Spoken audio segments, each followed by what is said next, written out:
Mother-in-law, you finally picked up. Do you know how many times I have called you since this morning? You piece of shit woman. I told you I'm going to the beauty salon today. Now come home and walk my dog. Hey, are you listening to me? Are you deaf? You're starting to age too. Now come on home. I was so impatient when my mother-in-law called me during my father's funeral that I accidentally answered the phone on speaker, intending to hang up. The place was silent, and my mother-in-law, who did not understand the situation on the other end of the phone, thought I was the only one who could hear her voice on the phone and continued to yell at me. Everyone in the room froze, but only my father-in-law was burning with anger. My mother-in-law, I am so sorry for your loss. I am 47 years old and work in an office in a small company. On the other hand, my husband Jimmy is a graduate of a famous university, an engineer in a big company, and an elite who is assigned to lead a big project. Jimmy's family is what is called an elite family. His parents-in-law also graduated from a famous university, and although they are both about 80 years old and already retired, his father-in-law Matt was a corporate executive and worked very hard, and his mother-in-law Annie was a school teacher and continued working as a part-time teacher after turning 60. I am ashamed to admit that while Jimmy's family was an elite family, my family was a humble bakery. It was a reunion that made it possible for me, such an ordinary person, to marry Jimmy, who came from an elite family. It's been a long time. Haven't we seen each other since we graduated middle school? Jimmy and I were together through junior high school and separated from high school, but we started to keep in touch and hang out together after we reconnected at the reunion. At that time, we didn't have romantic feelings for each other, but after about 3 years, neither of us confessed to the other, and we naturally ended up going out together before we knew it. We must have felt that they were compatible and comfortable with each other. Then, 3 years into our relationship, when we were both 26 years old, we got married when our daughter Alex was born. At the time, Jimmy already had a modest income, so he asked me if I would consider switching to part-time work to help with childcare. It's hard to balance childcare and work, isn't it? Why don't you quit your job? I like my job and my workplace, so I'd like to keep my job if possible. Is that a bad idea? No, you can do whatever you want if you want to. I'll do whatever I can do. But if you find the job too hard, don't push yourself too hard. Jimmy never looks down on me just because he is an elitist. He is always happy to think of me. I was happy with my life with my understanding husband and my lovely daughter. But it wasn't all happiness, and there were a few things that troubled me. We live in our hometown, so our parents' homes are close to each other. Therefore, my father Nate often came to our house to see Alex, leaving the store to my mother Kim. Alex, I'm here to see you. You're here today, too. Mom must be stunned, right? LOL. Mornings come early in the bakery, and Nate works since 4 a.m. That's why at about 2 or 3 o'clock in the afternoon, when the customers have settled down, he leaves the store to Kim and takes a break. So it is not that he is skipping work. Nor is it that Nate's coming home is a problem. I am home all the time on parental leave and Jimmy is not home because he is free. I can take a break from childcare while Nate is here, and he leaves in the evening to clean up the store, so he doesn't stay long.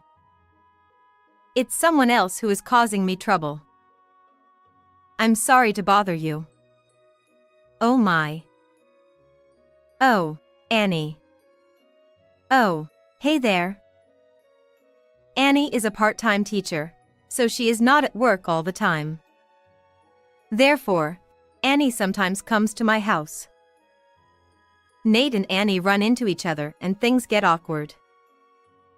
Their relationship was one of my problems. Nate and Annie's eyes meet and there is silence in the place. The time is fleeting, but I always feel like it's only a few seconds. It is usually Annie who breaks that silence first. Is everything okay at your store? Yes, my wife took care of it.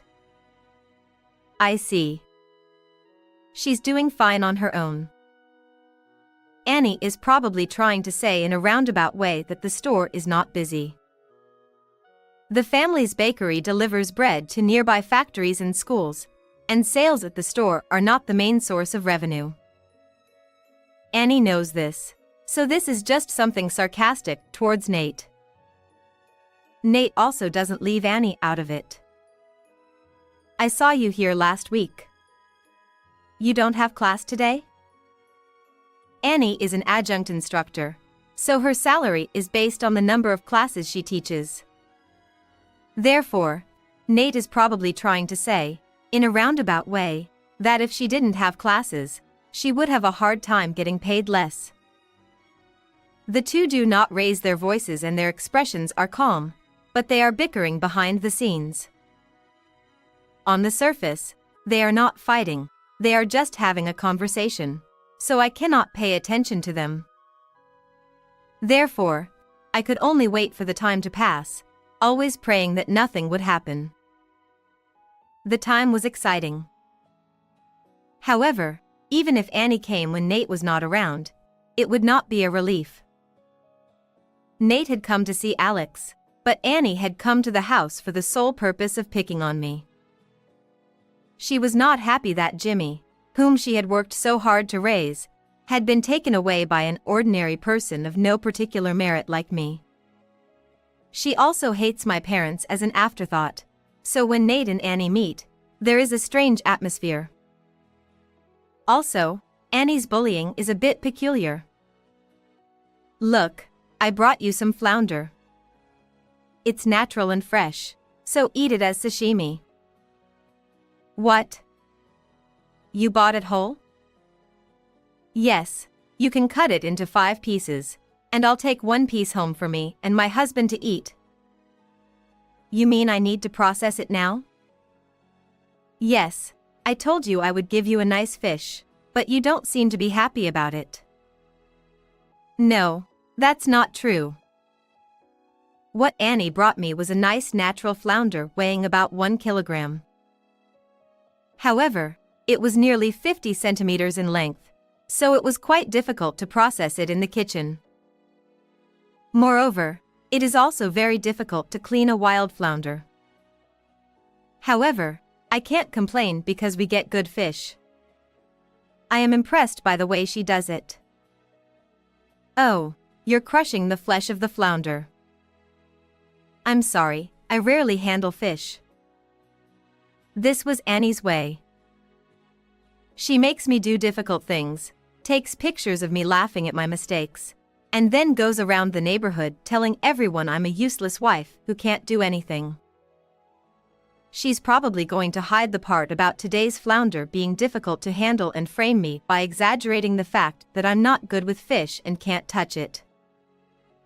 But I wish I could argue with Annie while successfully avoiding a head-on collision like Nate does, but I am not that dexterous. Therefore, I kept quiet and did as she told me. Next time, practice so you can handle it nicely, LOL. Yes. She always grinned and seemed satisfied when she saw that I couldn't say anything back to her. However, I have never felt particularly frustrated or sad. She only comes over once in a while, and this level of wife snoring is not a big deal. Therefore, when she looked satisfied, I could just give her the middle finger in my mind and that would make me feel better, so I did not discuss the wife snoring with Jimmy. However, the fact that I did nothing to deal with the wife baiting in this way later resulted in her getting on the wrong side of it. Now, 20 years after our marriage, our parents are about 80 years old. We have to consider moving in together, but both of our parents are apparent to each other, and my parents' house and my in-laws' house are close. If we moved in with one of our parents, the other parent would be dissatisfied. Therefore, we have settled on not living with either of them, but rather having my parents and in-laws feel comfortable relying on us for anything and everything, no matter how trivial it may seem at any given time. I'm sorry. I had to take you shopping on your day off. The supermarket is close, but the home improvement store is far away, so I really had to rely on you. Don't worry about it at all. That's what we agreed to. Besides, Matt had just asked me to get him some light bulbs. My parents and Matt are often reserved in their dependence on me and Jimmy, and they often apologize to me. As for me, since I don't live with either of them, I expect them to rely on me more than they are thick-skinned to do. However, Annie is the only one who goes beyond being too generous and uses me as if I were a handyman available for free. Hello. Can you take Bonnie for a walk? What? Today too? Isn't it your job to take her for a walk? Huh, okay, I'll go now then. What did Annie think? She suddenly started buying a dog at the age of 80. There was no way she could take the dog for a walk every day on her own 2 feet. I would be called every morning and evening to drive 10 minutes to my parents-in-law's house just to take her dog for a walk. Thanks for taking her for a walk, lol. Annie. It's hard indeed to be called out like this every day just to walk the dog. What? What? You want me to take Bonnie for a walk? You young people don't understand how hard it is for an old man to walk. Oh, no. I didn't mean it that way. I'm sorry. If you can't take her for a walk, isn't it strange to buy a dog in the first place? I feel like talking back to her, but when she uses my not living with her, my age, and my body as a shield, I can't say anything. I, like Nate, have the dexterity to say what I want to say immediately and in a roundabout way while avoiding a head-on collision. I wish I had it. When I got home after walking the dog, Jimmy was home from work and Alex was home from college. Did you get called out on dog walking again? Yeah. Mom really gets into trouble. Both Jimmy and Matt know that Annie has become selfish towards me. So they warn me about Annie, but there is no sign of her getting better. On the contrary, she doesn't seem to be aware that she is being selfish. I'm not relying on her because she tells me to feel free to rely on her for everything. That's the one thing she says back to Jimmy and Matt. I certainly want her to feel free to rely on me for anything. But that is for things related to her own life, such as shopping, going out, etc. It seems different to take care of her pet's life as well. However, Jimmy and Matt also have their heads in the sand, as Annie's argument is not entirely unreasonable. I guess her wife snoring towards me has become so ingrained in her over the past 20 years that she has come to believe that she can say or do anything she wants to me. The other day she called me to my in-laws' house to ask me to look for nail clippers because she couldn't find any. The wife snoring, which I used to think nothing of, has now, after 20 years, become very damaging to me physically and mentally. Mom, I heard Grandma called you out again for something trivial. Are you okay? I'm fine. Thank you. Alex worries about me a lot. Sometimes he handles things for me. Alex, I didn't call you. Now go get that stupid bitch. She asked for me again today. Well, if I alone can maintain the balance in the relationship between my parents, our family, and my parents-in-law by putting up with it, I am fine with that. But the time has come for that balance to be upset. Kim passed away. During the funeral, I cried remembering the way Kim looked when she was standing in the store. Nate and Alex cried too.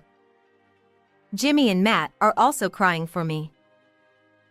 But there is no Annie there. I'm sorry. My wife is not feeling well and she said she just can't come. If she is not feeling well, I don't blame her. We're old people now. LOL. Nate lightly jokes back to Matt, who looks apologetic. Although he must be feeling sad because of Kim's death, Nate is indeed a good guy who tries not to let others worry about him.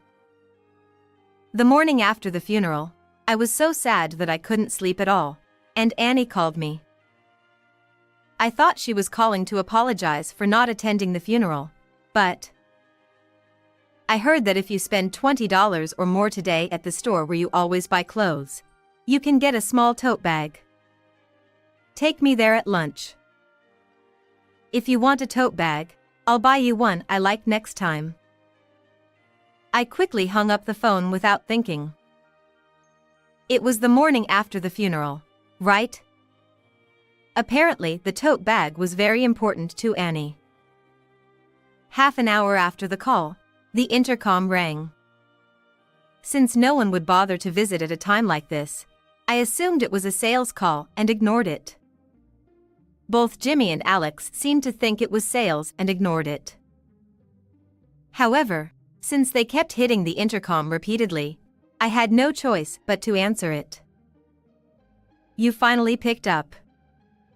What are you doing? Don't stay and answer it. Get out of there. What? Is this Annie? How dare you hang up on me? I told you to feel free to ask for anything. I'm going to the clothing store now. Take me. Still talking about the tote bag. Is it really that valuable? What's going on? I heard yelling from the intercom and Jimmy came over. After telling him what happened, Jimmy went outside and turned Annie away. I came all the way over here. Take me to the clothing store. You lying piece of shit.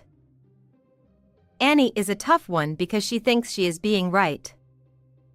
Her voice could be heard inside the house as she yelled at them while being turned away. I am sure the neighbors can hear her too. How embarrassing. Later, Matt called me to apologize. I'm really sorry. My wife keeps piling on, and I'm sorry. No, you don't need to apologize.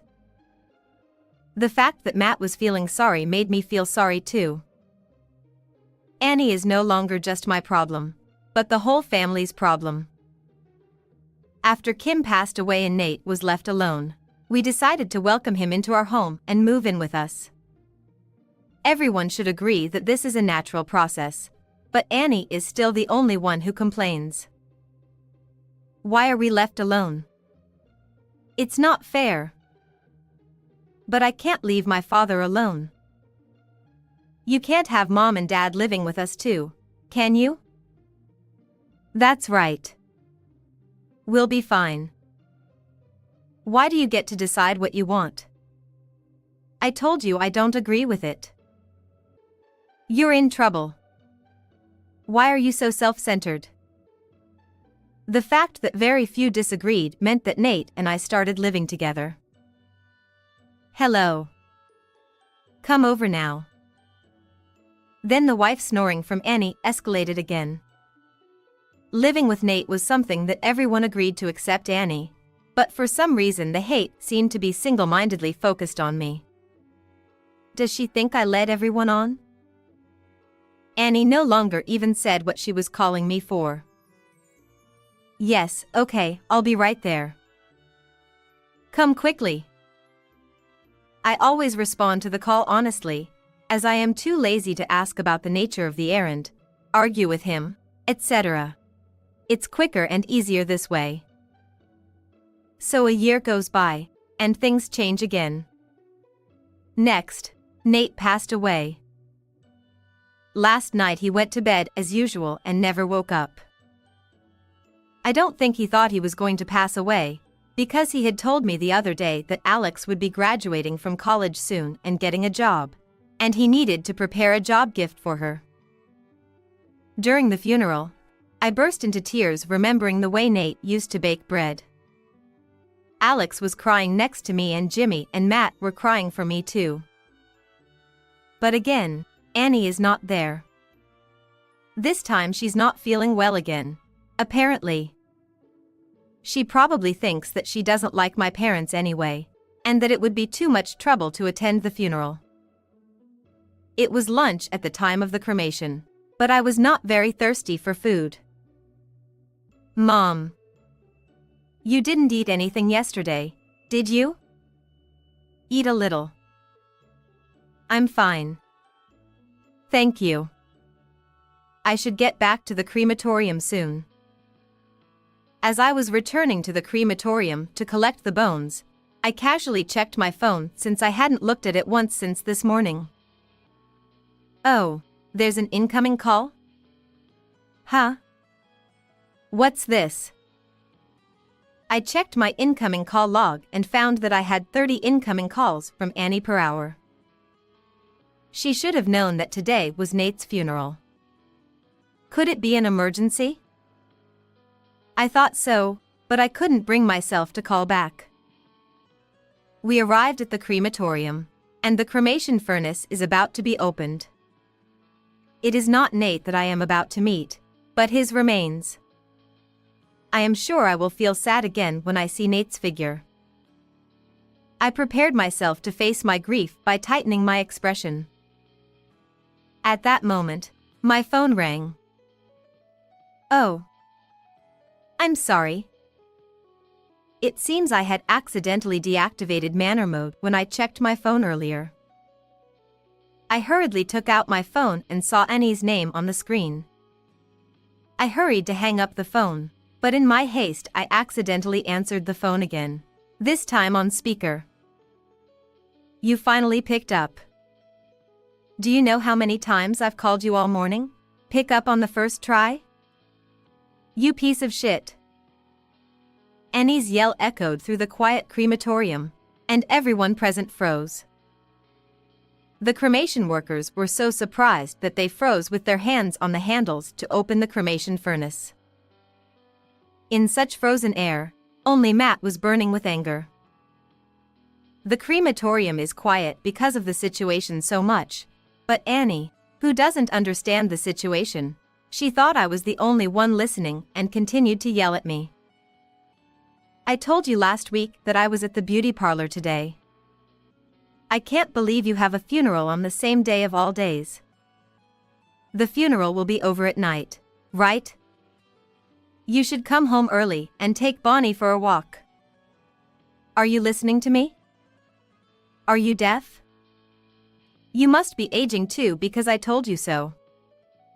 Now come on home. Matt silently took the phone from my frozen, motionless hand and walked out of the room with the cremation furnace. What the hell do you think you're doing? Matt didn't just leave the room, he seemed to move a little further away to the lobby, but his loud yelling reached our ears. Jimmy and I gave a look that said this was a bad idea. This was an important moment to say goodbye to Nate, but we would have to go to him. I'm sorry. Please continue. Alex, me and Jimmy are going to Matt's place, so please take care of Nate. Okay. I hurry with Jimmy to the lobby. When we get to the lobby, Matt, who doesn't know how to operate my phone, is still on speaker yelling at Annie. Why are you even calling her at a time like this? Why are you on the phone? Could it be that you could hear me? Not just me. All of us could hear me. How much trouble are you going to cause me? I'm divorcing you. Matt seems quite angry and is even talking about divorce. Jimmy then tapped Matt on the shoulder from behind. When Matt turned around and looked at Jimmy's face, he looked aghast, came to himself, and stopped yelling. Jimmy silently takes the phone from Matt, who has cooled down a bit. "Hello? Mom? You don't have to get a divorce. You're over 80 now, right? Isn't it? Right?" Matt was just mad and he didn't mean it, did he? Oh, thank God. What are you relieved about? Instead, Dad's not coming home anymore. Starting today, he'll be living with us. Does that mean he is going to live with you? Just your father? Can you make such an important decision on your own without even consulting your wife? I interrupted Annie and Jimmy's conversation because this cohabitation was not something Jimmy decided on his own. It's not selfish. My daughter and I both agree. We had discussed and decided long ago that if my father passed away, I would move in with you and Jimmy. That means I can live with you, too, right? As my husband said earlier, I will only live with Jimmy. I was going to live with you too, but I'm not going to. I can't stand what you are doing anymore. You hurt us. We're not going to help you, so you're going to have to live by yourself. Alone, living by myself. Dad, that's the way it's going to be, okay? Yeah, I'm good with that. Oh no. Of course you can't. How am I going to get groceries? How am I going to go shopping? How will I walk the dog? If something happens to me, who am I going to call for help? I can hear Annie ranting and raving about something on her phone, but Jimmy ignores her and silently hands me back the phone. I hand the phone back to him. I took the phone and silently hung up. After the funeral, Alex and Matt went home and Jimmy and I went to my in-laws' house to get Matt's stuff. I'm sorry. I overstepped my bounds. I will change my attitude from now on. I apologize, please forgive me. Ask your father to come back. Please don't leave me alone. Annie cried as we packed our bags, but Jimmy and I ignored everything. The only things we came to get were clothes and valuables, so the work was done in 10 minutes. We headed for the front door to leave my in-laws' house. Annie follows behind her, crying. I put on my shoes at the door and looked at her face. She had an expectant look on her face, as if she thought she would hear some words of forgiveness. Well then, take care. Sorry to get your hopes up, but I just wanted to say a final hello. She broke down in tears. She sat down on the spot. Annie is now 80 years old and living on her own. Matt gives her a monthly living allowance so she doesn't have to worry about money. However, it seems that she has a hard time doing anything, and it takes her more than twice as long to go shopping as it would take me to go to the supermarket, which takes me about 20 minutes to walk there. Whenever she has a hard time, she takes a cab or orders delivery, but her monthly living expenses are fixed, so she can't afford to do so often. I am sure she also struggles with cooking, laundry, and cleaning. It is possible that she is unable to do it alone and her house is in disarray, but we no longer care what happens to it. However, it would be more painful for her to be cut off from us at the age of 80 and suddenly find herself alone than for the hardships she had to face in her life. She will be alone in her final days, and it is certain that those of us who should be grieving the most will not be at her funeral. Matt, on the other hand, has moved in with us and has been able to live with us without any problems. Alex is going to get a job soon and leave home, so it will be just me, my husband, and Matt from now on. Matt is doing well. Matt is doing well and takes care of the house while we are at work. Jimmy, did you clean up again? Why don't you just take your time? I'm being taken care of. Let me at least do this. Jimmy says that Matt feels more comfortable doing something, so I don't say anything and let him do what he wants. I am no longer getting phone calls from Annie, and Alex is about to get a job, and my childcare is finished. So I have a whole lot more time to myself and I am enjoying every day.